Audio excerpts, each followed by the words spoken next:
So the reviews are in, and Lightfall has had pretty mixed sentiment in the Destiny community. The story left us with more questions than answers, and there's been a lot of controversy about the raid being perhaps a bit too easy or just the right difficulty to get more players in early clear. But these topics have been nearly beaten to death by other content creators, and instead I want to focus on the things that affect our day-to-day lives as Destiny players. Lightfall introduced a ton of systemic changes to the Destiny universe, and some of these are pretty amazing while others miss the mark. So let's talk about them. One of the biggest updates with the release of Lightfall is the introduction of the new in-game loadout system. We've had the ability to create loadouts for a pretty long time now, but they've always required using third-party apps like Destiny Item Manager.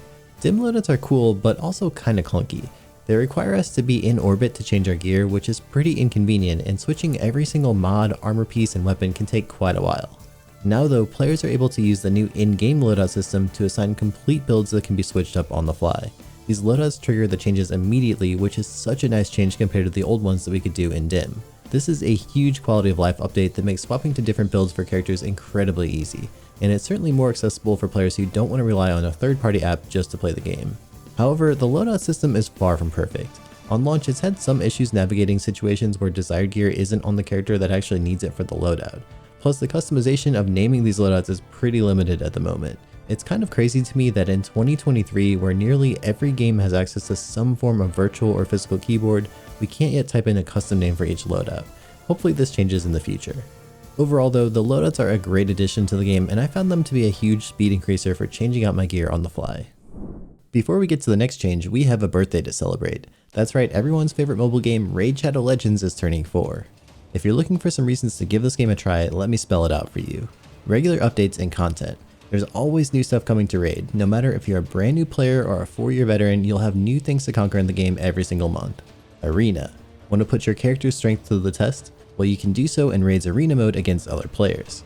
Yrgoth the Eternal Dragon. She's a huge challenge for most players from one of the best parts of the game, the Doom Tower. You can battle your way up the tower, defeat powerful bosses, and earn rewards along the way like new champions. With Raid's 4th anniversary underway, there's a ton of things to get excited about. They have dedicated offers, free gifts, promo codes, and a brand new fusion event where you can get your hands on an anniversary-themed legendary champion. New players can use my link in the description or scan my QR code here on screen for some great bonuses. We're talking an epic champion and some other useful things like energy refills, magic potions, and XP brews. And since it's Raid's birthday, all new and existing players can get a bunch of free birthday gifts. Once you're in game, after clicking on the links, just enter promo code 4YearsRaid to get your hands on all of the goodies. Now let's get back to Lightfall. Alongside the launch of the new loadout system, the mod system as we knew it got a massive overhaul. The old mod system got completely reworked. Bungie removed redundancies and made the system a lot more streamlined. Although this has had some casualties in the form of old build making essentials. Charged with light, elemental wells and warmind cells are now completely gone, and instead we have new elemental objects like void breaches that replace some of what we had before, but not even close to all of the builds that we could have created prior to Lightfall. Some parts of this are very welcome. Instead of custom mods for every single type of weapon, we can now simply pick the elemental type of the weapon that we want to use, and each element costs the same energy unless we reduce the cost with a seasonal artifact. To me, this is an amazing change. Swapping over from pulse rifle targeting, pulse reloader, pulse unflinching all over to hand cannon versions of the same mods was a disaster in the old system because for some reason hand cannons used to arbitrarily cost more energy. So you'd have to completely change up your other mods just to make this simple weapon change. In a similar vein, we no longer have elemental affinity on our armor, so you don't need to hold on to 4 different types of each armor piece just to slot out various mods. A single piece of armor with good stats is all you need these days. At the same time though, it kind of feels like we lost a lot with this new simplified system. Almost any PvP player worth their salt would run some combination of Powerful Friends and Radiant Light for the extra armor stats and Quick Charge for extra weapon handling. We no longer have mods like this, which makes it a lot harder to hit our old stat totals. This directly hurts hunters the most in my eyes because of the way that mobility, resilience, and recovery tie to each of the class's special abilities, but that's probably best saved for another video. We've also lost a lot from the Elemental Wells era, which became quite dominant for many endgame builds. I've covered several of these on my channel, but in particular I've really been missing Seeking Wells where all of the wells would get automatically vacuumed up. Maybe this was overpowered before, but I personally enjoyed how smooth it made the gameplay loop. Surely more mods will be added in the future, and we can hope that eventually many of these missing pieces of our old favorite builds will be added back to the game. The artifact mod system also works quite differently now. Instead of slotting these choices directly into our armor as mods like we did prior to Lightfall, these mods are now automatically enabled for our character whenever we select them from the artifact. But there's a catch. You can now only unlock 12 of these at a time. I don't mind this change, but there's one glaring problem in my eyes. It currently has a really strange interaction with the new in-game loadout system. Let's say for example that you have an awesome solar build that uses several of the solar mod choices in the artifact, but then you want to swap over to a pre-made void build. Well, now you likely have to go into your artifact, reset all of your choices, and then remember which ones you need to re-enable for the solar build to work correctly. I would love to somehow see both of these systems work together more closely. If we could somehow have preset artifact choices that tie into our loadouts, it would make life a lot easier for rapidly switching around these various builds. With the changes to artifact mods, some of the more veteran players out there might be thinking about Artifice Armor. This is special armor that drops from the master versions of dungeons. Prior to Lightfall, this armor had the unique ability to slot an additional seasonal mod. However, with the release of Lightfall, that is no longer the case. Artifice Armor now has the ability to give an additional 3 stat points to any category that you want. Anyone who's tried to put together a build before knows how frustrating it can be to cap out at 99 resilience and not have that final point to achieve the maximum stat possible. With this change though, Artifice Armor allows us to choose which of the extra stats we want to assign points to. This can be really helpful for balancing out our stats overall to maximize our builds. In some ways this can feel like a nerf since we can't slot that additional seasonal mod anymore, but in reality the mods that you likely would have slotted into the old system are just intrinsic now with the new way that the artifact works, and those new stats can be really useful, so I think it's an overall benefit.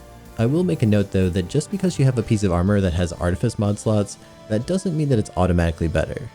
I spent many hours farming the Avarice dungeon on Master to kit out my hunter with full Artifice armor, but if that armor doesn't drop with basically god rolls with great distributions, it's really not necessarily better than ordinary armor with just great rolls.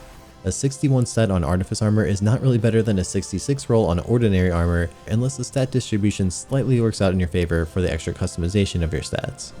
While we're on the subject of endgame content, let's talk about champions. They're very much still in the game in Lightfall, but they aren't nearly as big of a threat as they once were thanks to some of the new updates. During the year of Witch Queen, the subclass 3.0 updates introduced a variety of effects that can be applied to enemies, and now these can stun champions. Not every ability stuns every champion, so players still have to be careful, but it's an interesting change to our gameplay that gives us a lot more flexibility in how we defeat these champions. Barrier champions can be broken with volatile rounds from void weapons as well as radiant status on solar subclasses. Overload champions can be stunned by jolting the target using an arc subclass or a weapon with volt shot, and they can also be suppressed on a void subclass or slowed with stasis.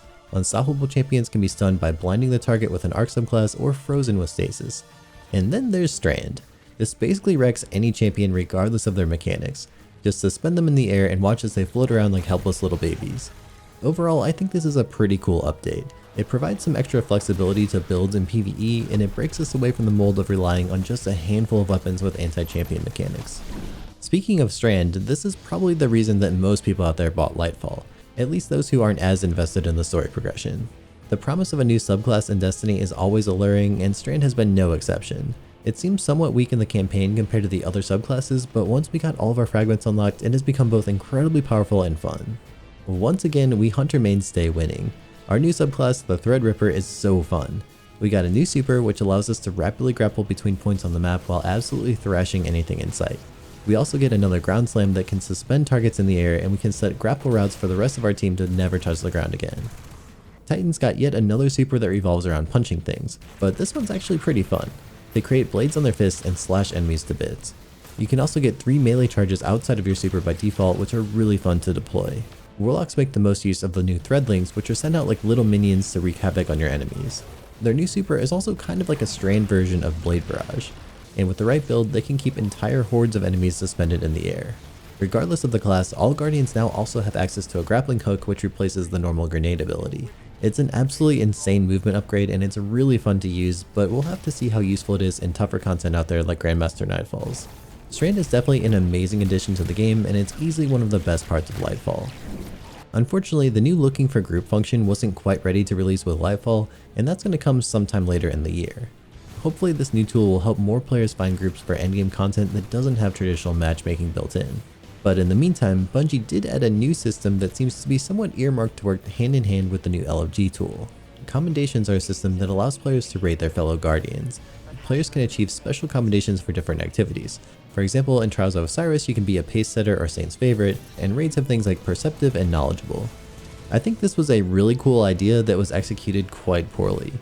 First of all, there's both a powerful reward drop tied to giving out commendations, as well as a requirement to receive them for each stage of the Guardian rank system. What happens when you incentivize Destiny players to do something with their loot or in-game accomplishments?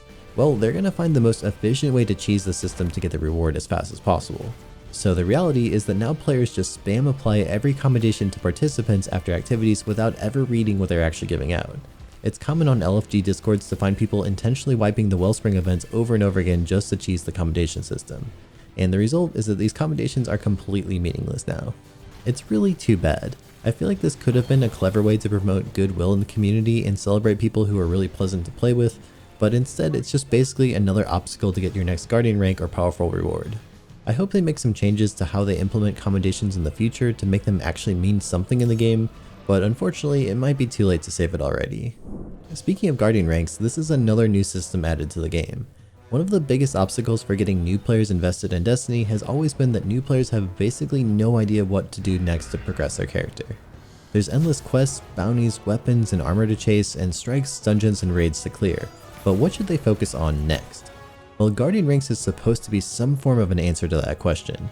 You have a series of checklists for activities to accomplish, and once you've completed all these requirements, you can rank up in the tower with a cool little celebration where you glow gold and the number above your head increases by 1. This is neat in game because you can see everyone's Guardian rank who you play with, and it's a general indicator of how much they've achieved in the game. However, there is one massive issue I see with this system that instantly deflated all of my aspirations to grind the new Guardian ranks. Bungie announced that this number gets reset every season. Well, at least parts of the Guardian rank system. I really don't understand this decision. It seemed like a system that players could invest some time into as an accolade badge of honor, but with it being reset every season, pretty much every friend I've talked to has completely lost interest in grinding out this new rank system. Combined with the commendation mess in the previous section, this feels like another half-baked idea that had a lot of potential but just misses the mark. I think it would be really cool to see someone with a crazy high Guardian rank that indicated that they had 500,000 PvP kills, or they had cleared hundreds of raids, or they had solo flawlessed every single dungeon with a certain loadout limitation. Any of these types of truly impressive accomplishments would be really cool to see reflected in the system, but instead it feels like another short-term gamification that's just set up to make us return to the same old hamster wheel every season. There's also been some big changes to the loot systems in the game. For example, now activity engrams go straight to your vendors instead of clogging up your inventory, which is definitely a nice change. Weapon crafting was released a year ago in the Witch Queen, and it got a big overhaul in Lightfall. The crafting system was overly complex at launch, to say the least. There was an abundance of crafting specific materials to collect, red border weapons needed to be fully leveled up to extract the patterns, and weapons that couldn't be crafted still came with red borders, which was really confusing for players. Over the course of the last year, Bungie refined and updated this crafting system, removing many of these excess materials and redundancies and generally streamlining the process. And in Lightfall, weapon crafting received another huge update. Deepside, aka red border weapons, now only drop on weapons that can actually be crafted. The old resonant and harmonic alloy materials were removed, and instead crafting can be done just through regular materials like glimmer, enhancement cores, and legendary shards. You can also now extract a pattern from any red border weapon without needing to dismantle it or level it at all. I think these changes to crafting are generally a big step in the right direction, and it streamlines an overly complicated system. I have seen a number of complaints from friends that the new crafting cost is really expensive, and perhaps these should be decreased a little bit to make it more friendly, especially for newer players. But I want to hear from you. Now that Lightfall is out, which of these updates are your favorite and which ones you feel like slightly missed the mark? And up next, check out my video about 43 mistakes that only noobs make in Destiny 2. It's the video on the top of your screen and also linked in the description.